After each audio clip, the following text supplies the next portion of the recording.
Chapter 1. Lieutenant Arlo Kane stood amid the smoking ruins of the frozen lake's shattered surface, the shattered remnants of skiff and hovercraft strewn around him like the remnants of a fallen constellation.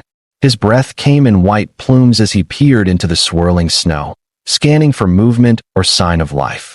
The cascading auroras overhead danced in violet and teal across the inky sky, their ethereal glow reflecting in the crystalline shards of ice that protruded from the wreckage. Every sensor in his suit had long since shorted out under the electromagnetic pulse that had crippled his squad's comms array, leaving him alone with the echo of his own heartbeat. The air tasted of ozone and ancient frost, tinged with the acrid sting of ruptured coolant lines and spent plasma rounds. Kane had been sent to retrieve stranded engineers and secure any survivors, but as he crept forward, rifle raised and boots sinking into the rubble, he saw only the silent proof of battle's fury. Bloodstains splashed across the snow, ripped fragments of alien tapestry torn from the dead, and the occasional boot, empty of its owner.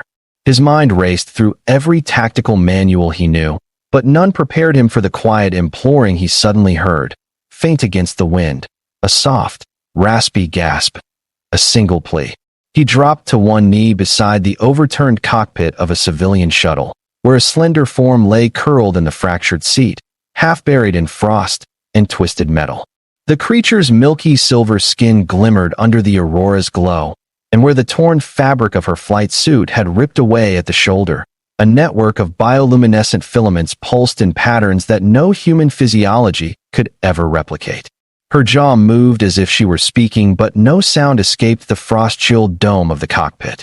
Gently, Kane pried open the latch and slid inside, ignoring the sting of torn flesh in his leg to cradle her in his arms, as though she were the most precious relic in the galaxy. Her eyes opened, reflecting the spectral sky above, and in their depths he saw not the fear of a hunted prey, but an ancient, stubborn fire, the spark of one who had faced horrors beyond mortal ken, and yet lived to tell the tale. "Can you hear me?" he whispered, voice trembling. She nodded once, slowly, then reached a trembling hand to touch the emblem on his chest plate, the insignia of the United Terran Expeditionary Force, a gesture that sent a shiver through his spine, for this wounded alien child knew power and purpose far beyond her battered frame. As he lifted her free of the wreckage, the wind shifted and carried the faint murmur of distant engine search drones that would either rescue or vaporize them if they detected the alien's pulsing biosignature. Kane's comms crackled to life for a moment, the static parting like a broken promise. "Lieutenant Kane, status?" The voice was tinny, urgent. He squeezed his eyes shut and pressed a finger to the suit's hatch release. "I have one survivor," he rasped. "She's not human. I'm bringing her back." He felt the weight of every eye in the galaxy upon him as he hefted her onto his back, her arms draped around his neck in silent trust. With each step he took across the treacherous field of ice and debris, the child's bioluminescent veins shimmered in time with his pulse, as if they had fused their fates in that single moment. And when he finally breached the crater's rim and spotted the glow of his squad's evac beacon dancing across the horizon, he dared to hope that the universe might yet bend its rules for a wounded alien girl, one whose story, he could feel in his bones, would eclipse even the legends of gods and heroes that mankind had passed down through 1,000 lifetimes. But as he turned to face the settling storm behind him, she whispered in a voice like distant stars colliding, "You should not have come." And in that tremor of a breath, Kane knew the fragile rescue he had planned was only the beginning of an odyssey that would uncover truths buried beneath eons of silence and expose him to a destiny entwined with a living legend older than the galaxies themselves. Arlo Kane's boots crunched over ice-flecked debris as he half ran, half limped toward the distant ripple of heat signatures vac, drones streaking in on silent grav wings to survey the battlefield. The alien girl's weight was slight, but every agonized twist beneath his grip reminded him that time was a merciless enemy. Her silver hair, shot with strands of cerulean bioleum, trailed behind them like a comet's tail, casting ghostly patterns across the frozen plain under the dancing aurora. He could feel her pulse against his back, a soft, ancient throb that did not match any human rhythm. In the hush between distant thunderclaps of settling wreckage, She murmured a single word in a language he did not understand, and in that moment Kane realized that her story ran deeper than a mere crash survivor.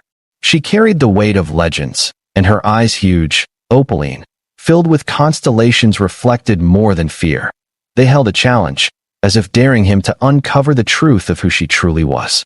The evac drones passed overhead in yawning arcs of pale light, oblivious to the life they sought to rescue, until Kane flagged one down with frantic sweeps of his arm. Its scanner paint flared in a ruby bloom as it swept over the girl's bioluminescent filaments, and he heard the mechanical click of threat protocol almost before the drone's voice boomed. Unidentified alien life form detected. Immediate containment or elimination. Kane slammed his fist against the drone's sensor housing, shorting out its targeting array. The machine shuddered, then winked out and drifted past them into the beyond. He exhaled in a ragged rush of relief and felt the girl's trembling fingers tighten around his collar. "Why did you save me?" she rasped, voice fragile as frostbitten petals. Kane met her gaze, the swirling auroras mirrored in her luminescent eyes, and for the first time their fates truly intertwined. "Because I saw a life worth saving," he said, voice steady but his heart pounding. "Now hold on, help is coming." Yet as he staggered toward the glow of the evac beacon, he sensed a new undercurrent in the wind, the faint hum of an engine far larger than any human craft, a presence approaching that seemed to warp the very air itself. He slowed, senses flaring, and cast the girl gently onto a drifted dune, drawing his rifle as shapes materialized on the horizon, massive chitinous silhouettes broad as houses, moving with a deliberate, impossible grace across the ice. The aurora light refracted off their armored carapaces in streaks of gunmetal and emerald, and Kane realized with a cold jolt that the battlefield was anything but empty. Before he could scream a warning, the largest of the creatures lifted a claw like a cathedral door, and the world trembled with their arrival. In that breathless instant, he understood that rescuing this wounded alien girl had unleashed forces that would sweep them both into a conflict older than human memory, and that the true saga of her legend was only just beginning. Chapter 2. They emerged from the haze of frozen mist like kings of a shattered cosmos, 5 immense Zyranth leviathans, each armored segment etched with glyphs that pulsed with inner light. Their 6 jointed legs moved soundlessly over the ice, and their compound eyes regarded Kane and his charge with an inscrutable intelligence that sent a chill deeper than any Arctic wind. The girl rose unsteadily to her feet, her wounds flaring with bioluminescent pain, yet she straightened with the poise of a being born to command. One of the leviathans lowered its colossal head until its multifaceted eye hovered level with hers, and she placed a trembling hand upon the chitinous ridge, her touch igniting a cascade of glyphic radiance along the creature's crest. To Kane's astonishment, the leviathan's stance relaxed, its limbs shifting from predatory poise to protective formation, creating a sacred circle of living armor around the pair. As the girl raised her voice in a haunting chant of resonance tones that vibrated through bone and crystal, the leviathans responded with low, harmonious bellows that shook ice from the overhead aurora. In that moment, Kane realized the truth written in the patterns traced across her filaments. She was no mere casualty of war, but the lost sovereign of the Zyranth clans, thought extinct in the Great Purge centuries ago, and her return would ignite the embers of an ancient prophecy that bound the fate of 2 species together. As the evac drones circled impotently above and the frigid sky blazed with undying light, Lieutenant Arlo Kane's world tipped on its axis, and he understood with sudden clarity that saving her life was only the first step in a cosmic tale that would reshape every star they ever knew.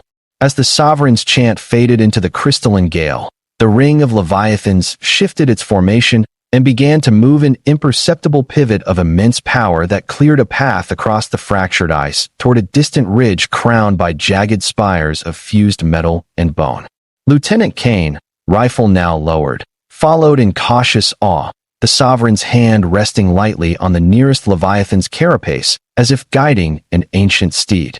Each step they took caused the leviathan to emit low-frequency pulses, vibrations that healed cracks in the ice and sealed open fissures with rushes of luminescent moss awakened from centuries of dormancy. Above them, the evac drones orbited uncertainly, their scanners unable to reconcile the Sovereign's biosignature and the Leviathan's glyphic aura with any known lifeform classification. Kane's comm link sputtered with repeated distress calls from the extraction team, but he ignored them. This moment transcended any standard rescue protocol. As they reached the ridge, the Sovereign raised her eyes twin pools of starlit silver and turned to him. "Follow," she commanded in perfectly accented Terran common, each syllable resonating with authority honed over untold centuries.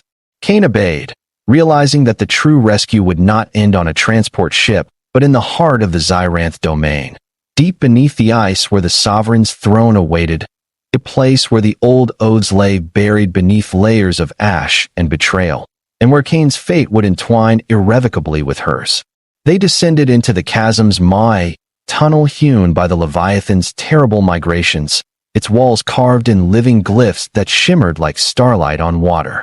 The air grew warm and fragrant with exotic flora that clung to the crystalline walls, their bioluminescent petals unfurling as the Sovereign's voice echoed through the corridor, awakening the slumbering life of a hidden world. Kane's boots sank into soft, luminescent moss that padded each step, and overhead, stalactites of pure energy dripped crystalline light into underground rivers that flowed with healing waters.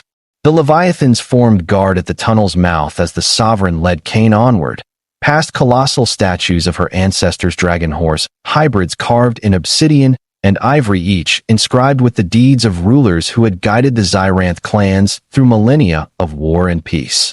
Kane felt weight of history pressing in, every glyph a living testament to a civilization erased from the surface world. The Sovereign paused before a dais hewn of clear crystal, and as she stepped onto it, the cavern tremored with recognition. A throne of living light materialized behind her, its facets refracting the glow of the subterranean sky into prismatic arches. She turned to Kane, her bioluminescent veins pulsing with renewed strength. "Here is where I reclaim my birthright," she proclaimed, voice resonating in every crystalline facet. "And here is where you must decide. Will you stand with a legend reborn, or retreat to the lies you once knew?" Kane met her gaze, feeling the Leviathan's expectant hum thrumming through his bones. In that charged silence, he recognized that his simple act of mercy had kindled a beacon of hope for two worlds, and that the choice he made now would determine the fate of the galaxy itself. Chapter 3.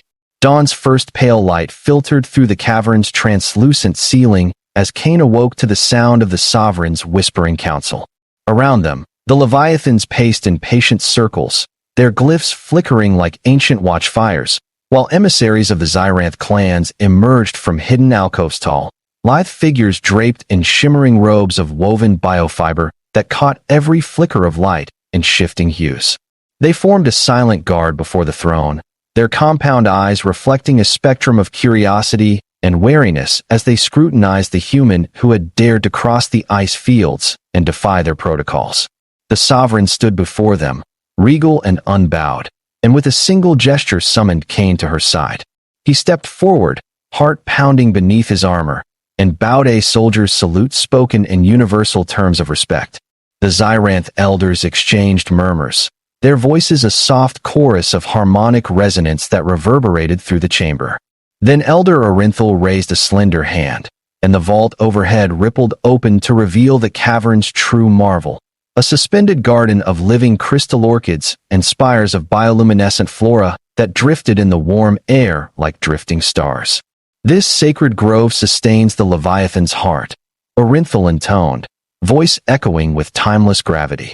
"Our world's lifespring, poisoned by darkness when our Sovereign fell. You have brought her home. Now you must help us heal the heart, before its corruption stains both ice and sky." The Sovereign inclined her head, bioluminescent veins flaring in fierce determination. Kane stepped into the grove, every breath filling his lungs with the heady perfume of alien blooms, and felt the weight of countless eyes upon him, eyes that bore witness to his promise and awaited the first measure of his loyalty. As he knelt beside a fractured crystal bloom, raising his hand to touch the fissure that wept oily corruption, he understood that this was no longer a mission of rescue, but a covenant of renewal, and that the living legend at his side would lead him into trials that tested every fiber of his being, forging a saga that would be sung across the stars for eons to come. Beneath the drifting chandelier of living crystal blooms, Lieutenant Kane knelt in the soft carpet of bioluminescent moss, his gloved fingers pressed against the slick fissure that ran like a malignant vein through the heart of the grove. Around him, the Zyranth elders formed a ring of silent vigilance, their multifaceted eyes reflecting the pulsing light of each corrupted petal. The sovereign stood behind him, her silver hair glowing in tandem with the flora's faint heartbeat, as she intoned the ancient words of renewal in a tongue older than any star. Kane's comms crackled in protest, unsure if his suit would withstand the exotic energies, but he tuned out the static, focusing instead on the fragile promise contained within the grove's crystalline lattice. Drawing on every lesson of field medicine and salvager's cunning, he produced a vial of purified aurora salve, a rare compound synthesized from the upper atmosphere condensate of his own world, and gingerly applied it into the wound's blackened core. The remedy hissed and bloomed in shifting hues of emerald and pearl, weaving through the crystal's fibers and dissolving the dark residue of centuries-old rot. As the corruption receded, each bloom unfurled anew, flooding the chamber with revitalizing warmth and releasing spores that danced like motes of stardust beneath the vaulted ceiling. The grove's fragrance, an intoxicating blend of alien jasmine and ozone filled Kane's lungs, and he felt the weight of exhaustion lift from his shoulders as the heart's renewed pulse reverberated through the cavern. From the outer ring, the leviathans answered with deep, rolling bellows that shook loose glowing petals from the stalactites above, a chorus of living thunder celebrating the covenant enacted this day. When the last shard of corruption dissolved into the soft glow of rebirth, the sovereign knelt beside Kane, her hand resting lightly on his armored shoulder. In her gaze burned the fierce duality of gratitude and resolve, for they both understood that healing the heart of the Zyranth domain was the first of many tasks, and that the darkness that had seeped into the world's veins must be confronted at its source beyond the ice, beyond the stars, in the forgotten realms where history and myth intertwined. Chapter 4. They emerged from the subterranean sanctuary into a sky ignited by the dance of aurora and dawn's first light, the air crisp with renewed promise. The sovereign rode astride the lead leviathan, her silver gown billowing like starlit mist across the creature's armored back, while Kane followed on foot, every sense alight with the enormity of what lay ahead. Before them stretched the frozen expanse, a boundless desert of ice and steel where ancient war relics lay half-buried in drifting snow, and where the rift between worlds yawned like a wound in reality. From this treacherous plain, they would journey to the Rift of Echoes, a chasm where the original Purge had torn open the fabric of the Zyranth domain and unleashed the shadowborn horrors that now stirred in the depths. As they traversed the glittering wasteland, the sovereign narrated legends of her ancestors' battles against the voidborn creatures of living shadow that devoured light, and hope, explaining how each victory had been bought with sacrifice, and how the final seal had been shattered when the Zyranth clans fell into disunity. Kane listened, the wind biting through his uniform like shards of glass, and felt the weight of his choice crystallize into purpose, to stand at her side as both ally and guardian, bridging the gulf between human courage and alien destiny. As the rift's obsidian mouth loomed on the horizon, an eerie silence fell, broken only by the soft pads of leviathan boots and the sovereign's calm invocation of the ancient wards. Together, they stepped to the edge of oblivion, prepared to confront the darkness that had whispered across the ice for 2,000 years and to forge from that crucible a new legend that would bind their worlds together forever. A haze of violet dusk settled over the Rift of Echoes as Lieutenant Kane and the Sovereign advanced into its yawning maw, Leviathan sentinels flanking them like living bulwarks against the creeping silence. The air here crackled with distorted harmonics, whispers of countless lost souls, and reverberations of the Voidborn's long-forgotten cries. With each step, the ground beneath their feet trembled as shadowy tendrils writhed at the edge of perception, half-formed shapes that drifted between solidity and nightmare. The Sovereign raised her hand, and the glyphs etched along her arms flared with radiant light, carving a corridor of illumination through the encroaching gloom.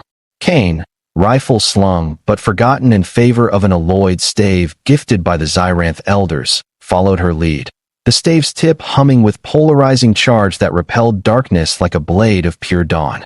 As they descended deeper, the rift walls narrowed into crystalline monoliths etched with the record of the original Purge visions of betrayal and sorrow trapped in stone. The Sovereign intoned the litany of unity, her voice a stirring resonance that echoed against the living walls, and Cain felt the stave pulse in his hand, each beat synchronizing with the Sovereign's words until the very darkness quivered in anticipation of reckoning. At the rift's nadir lay the heart of shadows, a roiling orb of void energy coiled around a fractured nexus of light, its hunger palpable in the charged hush. The Sovereign stepped forward, her silver hair blazing like a constellation reborn, and spoke the ancient vow of restoration. Cain planted his stave into the frozen ground and unleashed its charge in a torrent of iridescent energy that fractured the orb's surface, cracking its obsidian shell and allowing the Sovereign's glyphic light to pour in like a river of dawn.